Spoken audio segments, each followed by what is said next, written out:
People probably think you're just independent, that you prefer handling things alone, that you're capable, composed, the kind of person who figures it out, and maybe you are all of those things, but there's something else happening that has nothing to do with preference. When something goes wrong, most people's first instinct is to reach out, to call someone, to say, I don't know what to do.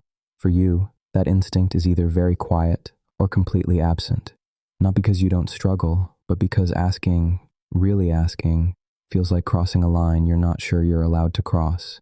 People may have called you self-sufficient, low maintenance, easy, mature even, but that's what it looks like from the outside. Picture a child. Something is wrong, not catastrophic, just hard, maybe a bad day at school, maybe something confusing and heavy that they don't have words for yet, and instead of going to find someone, they go to their room, they sit with it, they work it out quietly, on their own, not because nobody was home, but because something in that child already understood, instinctively, without being taught, that bringing their weight to someone else's door came with a risk they couldn't afford.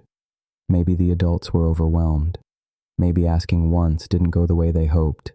Maybe the message was never spoken aloud, but it was understood. Handle it yourself. That child learned something that day, something efficient and protective and quietly devastating. They learned that needing things was dangerous. Psychologists sometimes describe this as compulsive self-reliance, a pattern where asking for support stops feeling like connection and starts feeling like exposure, like a vulnerability that could be used against you or simply go unanswered, which in some ways is worse.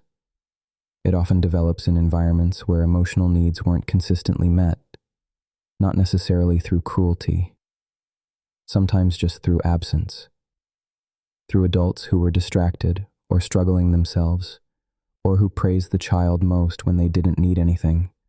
The nervous system is efficient. It notices what works. And if independence was what kept things stable, if staying small and self-contained was what kept you safe, then it stores that information and keeps running it, long after the original situation ends.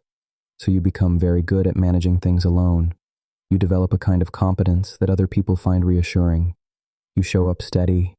You handle your own logistics, your own emotions, your own problems, and this is where it starts to cost you, because the same skill that protected you also isolates you. You become so capable on the surface that people stop thinking to ask if you're okay. They assume you would say something if you weren't. They don't realize that saying something is exactly what you find hardest. You become the person others lean on, the reliable one, the one who holds things together, and there's a quiet loneliness in that role, because being needed is not the same as being known. There's a particular fear that runs underneath all of this, not just the fear of being rejected when you ask, but the fear that by asking, you become too much, that your needs, once visible, will change how someone sees you, that the version of you they respect is the one who doesn't require anything, so you edit yourself before you speak. You decide the thing isn't important enough, you tell yourself you can handle it, and you probably can, but handling it and being okay are not always the same thing. Some researchers describe this pattern as a kind of chronic self-erasure, where a person becomes so skilled at anticipating and suppressing their own needs that they eventually stop registering them at all. Not suppression exactly, more like a habit so old it no longer feels like a choice. The world, of course, rewards this. Society has a long tradition of celebrating people who don't need much, who are resilient, who are strong, who bounce back without making a scene. The person who asks for help can seem weak. The person who handles everything alone gets called dependable. What the world doesn't ask is what it costs to be that dependable, what you carry home after everyone else has gone, what it's like to be the most capable person in the room and feel completely alone in it. It's not that you don't want connection, it's that connection, somewhere along the way, became conditional in your experience. It came with pressure or disappointment or the subtle feeling that your needs were an inconvenience. So you learned to arrive already put together, to give more than you take, to make yourself easy to be around by making yourself invisible in the places that matter most. The contrast worth sitting with is this. There's a difference between not needing people and not believing people want to be needed by you. One is a temperament, the other is a wound.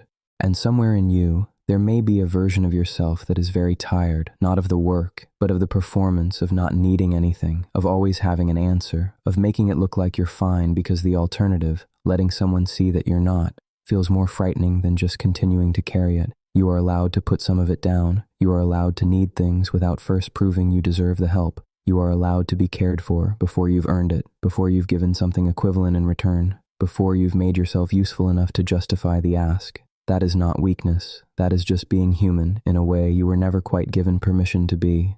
The part of you that learned to handle everything alone was not wrong. It was working with what it had. It kept you functional when falling apart wasn't an option. It found a way through.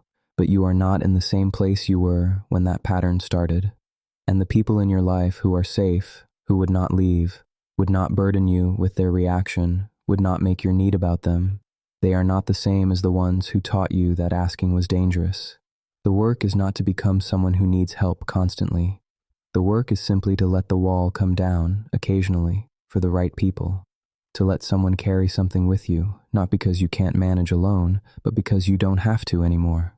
That's not dependence. That's finally letting someone in.